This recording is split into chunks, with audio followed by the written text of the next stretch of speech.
Zəbur 39-cu münacat.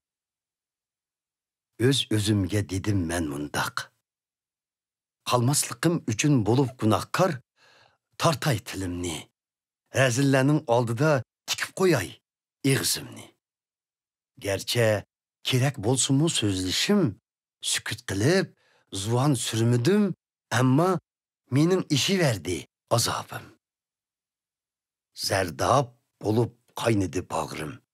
Oylığanca köyti yürekim. Ahır bolmay mundaq dedim. Ey perverdigar, düşüney hayatның qısqılıqını, külürümnің sanaqlıq qalğanlıqını.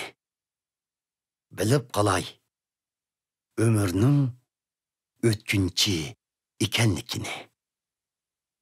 Bilimən, qılğan sen ömrümni netçi gerişla.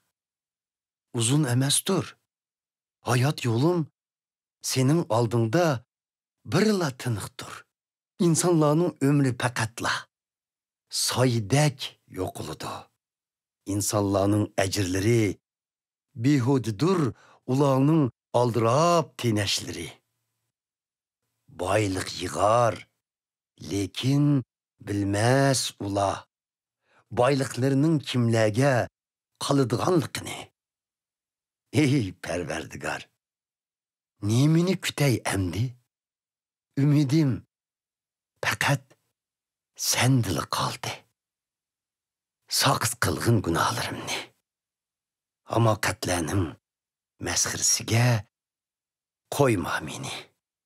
Sükut kılıp açmayman ağzımni. Çünkü odildur cazalışın meni. Toxtatkaysan endi cazalışını. Kötürelmez tenim kolunun zerbisini. Günahlarını eyipləb, cazalığanda sen insanını küye çüşkendek yok kılsan kadirligenlerini.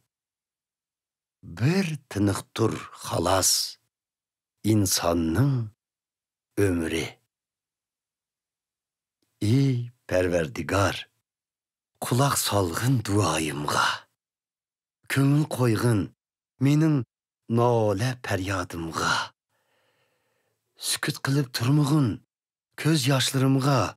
Çünkü bir musafir men senin aldığında. Ata boğulırımdek gerip men. Bu fani dünyada. Gazap bilen karımığın bana. Ölümdün burun çömüley şatlıkka.